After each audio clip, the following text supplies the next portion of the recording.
E aí pessoas humanas, tudo bem com vocês? Bem-vindos a mais um vídeo aqui no TV Abissal. A história europeia é gigantesca e muito densa. Não à toa, ele é chamado de Velho Continente, possui uma lista enorme de acontecimentos e também histórias. E, obviamente, em meio disso, muitas delas são sinistras e também bizarras. E no vídeo de hoje iremos explorar exatamente essa parte mais estranha da história europeia. Então, sem mais enrolação, apaga as luzes e vamos para o vídeo.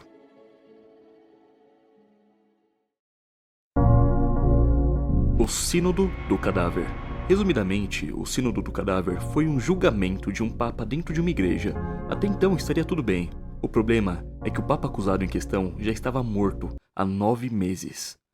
Isso mesmo, ele participou do julgamento em plena fase de decomposição, e essa bizarra história teve Roma como palco, em janeiro do ano de 897, século IX. E naquele tempo, o contexto da Igreja Católica era um pouco diferente, digamos assim. Havia muitas disputas políticas por poder, e os papas em si mudavam o tempo todo. E no caso estamos falando do Papa Formoso.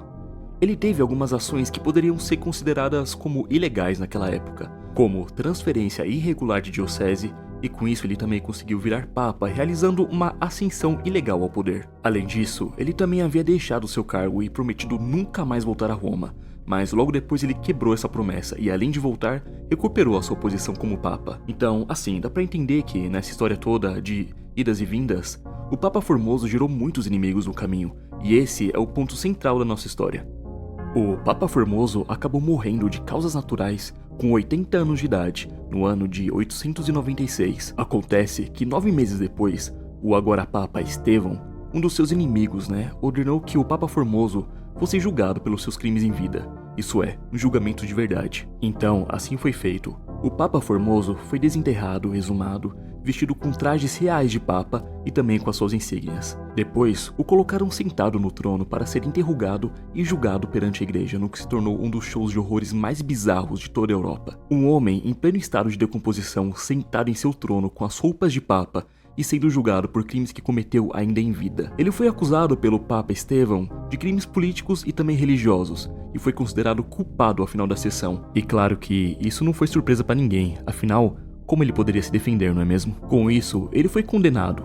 Todas as suas ações como Papa foram anuladas, e os seus 3 dedos da mão direita, que eram usados para abençoar, foram amputados. E se você pensa que acabou por aí, você tá muito enganado. Depois de tudo isso, ele foi enterrado e desenterrado de novo, só para ter o seu corpo jogado no rio Tibre, amarrado com pesos para afundar, em um castigo que é realizado para pessoas que são consideradas desprezíveis em Roma.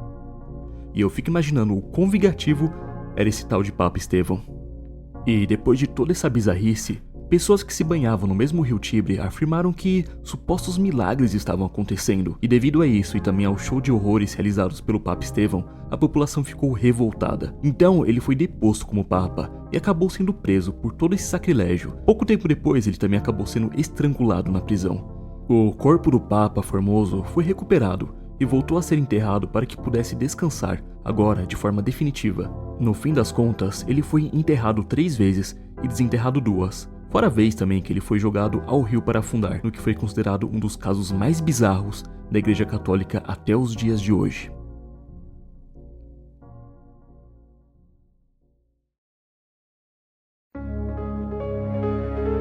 Canibalismo medicinal.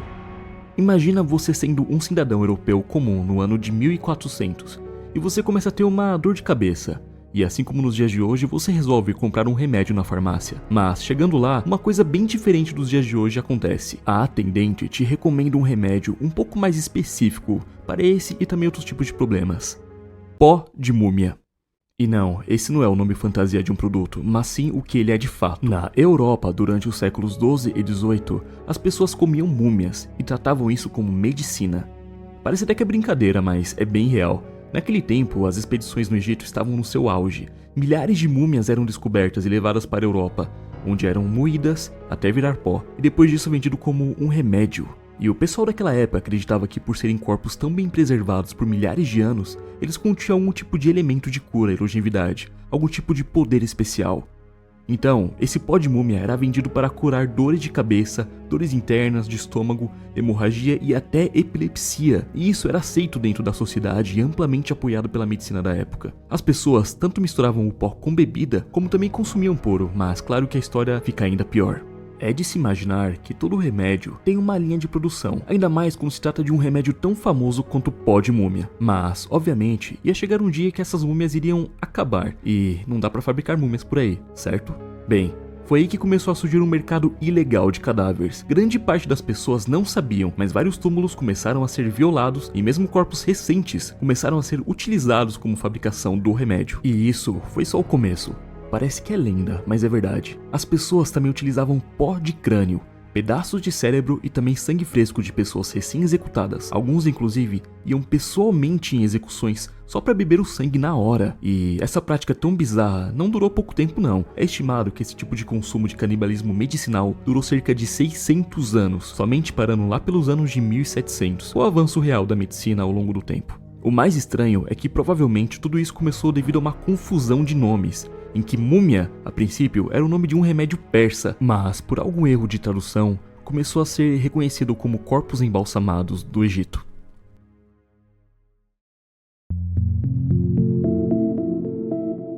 Pânico dos vampiros. Pouco tempo depois da moda de comer múmia na Europa, se iniciou um pânico dos vampiros. Este foi um período extremamente conturbado em que lendas e acontecimentos reais eram levados como verdade. O que acontecia era o seguinte: quando uma pessoa de uma família morria, os parentes começavam a ficar doentes e também acabavam morrendo. E a explicação era que o morto em questão estava voltando como vampiro e se alimentando dos vivos, e a coisa escalonou de um jeito aterrorizante. Investigações reais da polícia começaram. O rumor se espalhava por todos os lugares. Quando algum morto era suspeito de vampirismo, ele era desenterrado para que fosse analisado, e em vários casos e relatos o resultado era que corpos não estavam se decompondo da velocidade esperada, e em vários deles também foram achados sangue escorrendo pela boca, o que só acabou reforçando toda a situação. Então, ações começaram a ser tomadas. Os corpos eram desenterrados, suas cabeças eram separadas do corpo, enfiavam estacas no peito e também queimavam os corpos. Os túmulos também começaram a ser reforçados com grades, tanto para impedir que o morto saísse, quanto para impedir que alguém entrasse. Afinal, coincidentemente, foi uma época mais próxima dos ladrões de corpos, que vamos tratar a seguir também. Outras práticas antivampíricas foram adotadas, como deixar uma foice cravada acima do pescoço do corpo para que, caso ele levantasse, fosse mutilado, e também pedras deixadas sobre o corpo para que não pudesse ter força suficiente para sair. Entretanto, hoje em dia se sabe que essas evidências de vampirismo, na verdade, não eram bem sobre isso. Os corpos que pareciam não se decompor, isso acontece porque o corpo acaba inchando por um tempo, dando o aspecto de ainda estar vivo, e com isso também é comum o sangramento por alguns orifícios, incluindo a boca, o que explica a suposta mordida do vampiro com sangue das vítimas. A morte também das pessoas próximas da família possivelmente era devido a doenças muito contagiosas e comuns naquela época, muitas vezes inclusive a própria tuberculose. Ainda assim, devia ser uma época muito sombria para se viver, sempre rodeada de mortes, lendas e principalmente medo do sobrenatural, em uma realidade em que isso era tratado pelas próprias autoridades e pessoas em geral como uma realidade inegável.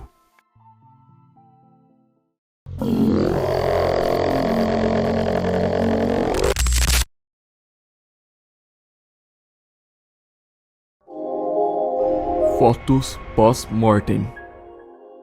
Uma das épocas mais sombrias e fúnebres de toda a história foi sem dúvidas a Era Vitoriana.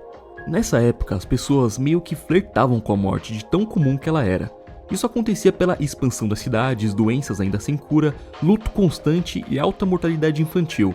Forte também presença de espiritualismo e rituais, inclusive praticados pela própria Rainha Vitória. Sem dúvidas, um tema que também pode render um vídeo inteiro só sobre isso aqui no canal. Mas nesse tópico, vamos abordar uma das coisas mais marcantes dessa época: as fotos pós-mortem.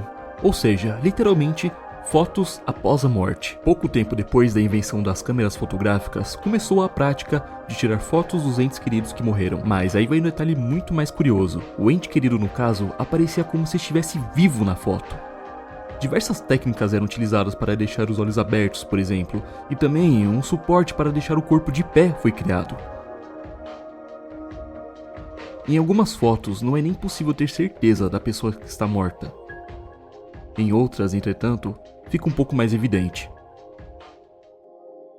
Algumas até davam a impressão de que a pessoa estaria somente dormindo, mas o motivo para tudo isso é literalmente a novidade que era a câmera naquela época. Naquele tempo, quase ninguém possuía uma câmera fotográfica, então a única forma de ter uma lembrança daquela pessoa que morreu era literalmente tirando uma foto dela como se ainda estivesse viva, e isso era mais comum ainda no caso de crianças devido à alta mortalidade infantil da época.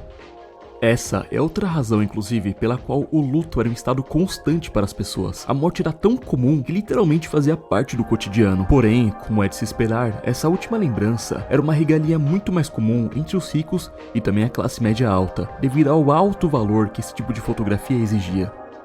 No entanto, ao final dos anos 1800, a prática foi perdendo força. Parte disso é porque as câmeras eram um pouco mais acessíveis e as famílias já costumavam ter mais fotos dos membros da família enquanto ainda estavam vivos, e também devido ao afastamento da sociedade para com a cultura de morte tão comum durante essa era. Roubo de cadáveres na Europa.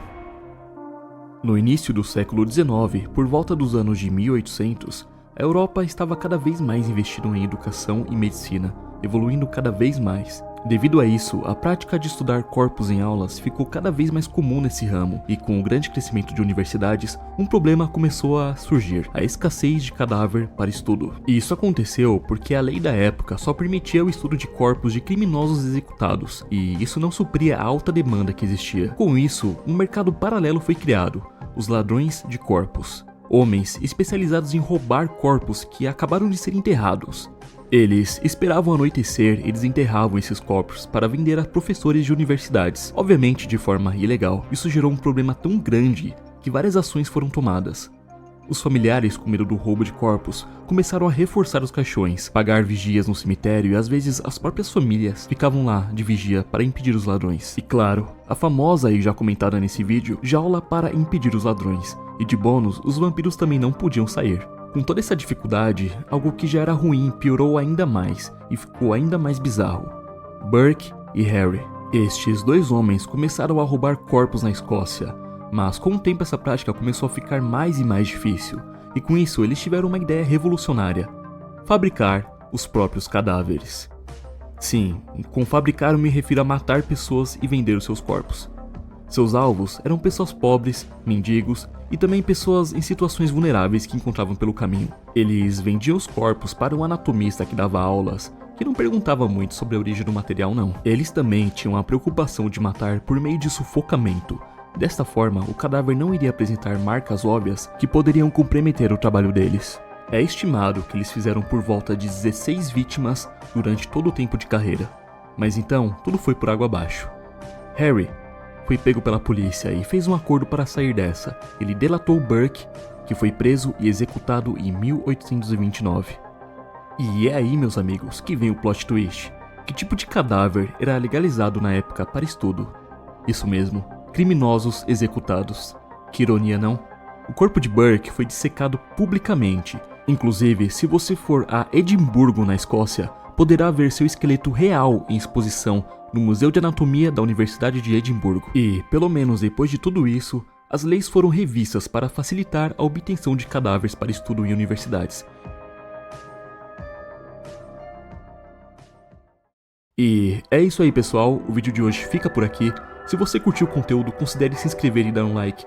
Isso ajuda demais o canal, sério, vocês não têm noção. E obrigado por assistir até aqui e até o próximo. Falou!